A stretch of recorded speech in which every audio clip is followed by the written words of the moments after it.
സാമ്പത്തികമായി കേന്ദ്രം ഞെരുക്കുന്നുവെന്ന് കേരളത്തിന്റെ ഹർജിയിൽ കേന്ദ്ര സർക്കാരിന് സുപ്രീം കോടതി നോട്ടീസ്. പെൻഷൻ നൽകാനും ശമ്പളം നൽകാനും ബുദ്ധിമുട്ടുന്നുവെന്ന് കേരളം സുപ്രീം കോടതിയിൽ വാദിച്ചു. ഹർജി ഈ മാസം 25-ന് പരിഗണിക്കും. ആർ അച്യുതൻ ചേരുന്നുണ്ട് ഡൽഹിയിൽ നിന്ന് വിശദാംശങ്ങളുമായി. അച്യുതൻ, കഴിഞ്ഞ ദിവസമാണ് സംസ്ഥാനത്തിന്റെ കടമെടുപ്പ് പരിധിയിൽ ഗണ്യമായ വെട്ടിക്കുറയ്ക്കലുണ്ടായത്. അതിനെ തുടർന്നും സംസ്ഥാന ധനമന്ത്രി ഉൾപ്പെടെ CPM നേതാക്കൾ, LDF നേതാക്കളെല്ലാം പറഞ്ഞത് സാമ്പത്തികം ഞെരുക്കുന്നുവെന്ന് കാലങ്ങളായുള്ള ആരോപണമാണ്. ഈ വിഷയത്തിൽ സുപ്രീം കോടതിയുടെ ഇടപെടലിനെ എങ്ങനെ കാണാം?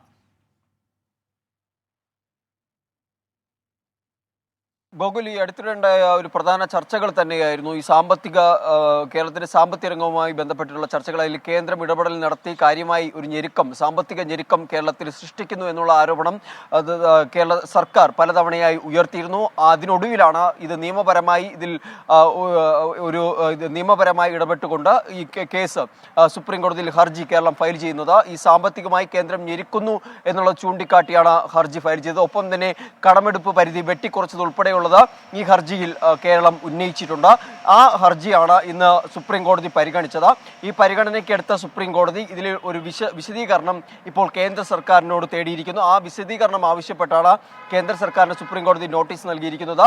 കേസ് 25-നാണ് അടുത്ത് പരിഗണിക്കാനായി മാറ്റിയിരിക്കുന്നത്. അപ്പോൾ അതിനു മുൻപ് തന്നെ ഈ വിഷയവുമായി ബന്ധപ്പെട്ട് കേന്ദ്ര സർക്കാർ സത്യവാങ്മൂലം സമർപ്പിക്കുവാനാണ് സുപ്രീം കോടതി നേരിട്ടിപ്പോൾ ആവശ്യപ്പെട്ടിരിക്കുന്നത്. ഒപ്പം തന്നെ കേരളം ഇന്ന് ഹർജി പരിഗണിക്കവേ സുപ്രീം കോടതിയെ അറിയിച്ചത് ഈ പെൻഷൻ നൽകുന്നതിൽ ഒരു തടസ്സം നേരിടുന്നുണ്ട്.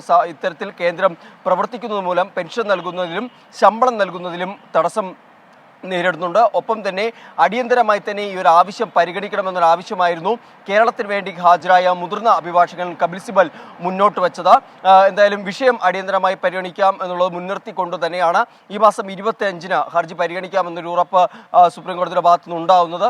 ഒപ്പം തന്നെ ഈ ഇടക്കാല ആശ്വാസവും ഹർജിയിലൂടെ കേരളം തേടിയിരുന്നു. അത് സംബന്ധിച്ചുള്ള കാര്യങ്ങളും 25-ന് ഹർജി പരിഗണിക്കുമ്പോഴായിരിക്കും കോടതിയുടെ പരിഗണനയിൽ വരുന്നത്.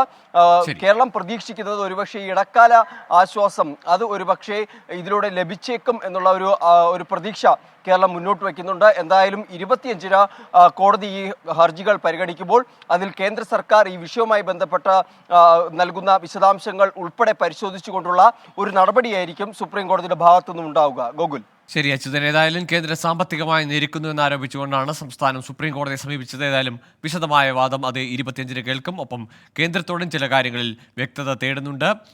സുപ്രീം കോടതി 25-നാണ് ഹർജിയിലെ വിശദമായ വാദം നടക്കുക. ആർ അച്യുതനാണ് വിവരങ്ങൾ നൽകിയത്. 24 അഞ്ചിന്റെ വജ്രത്തിളക്കം.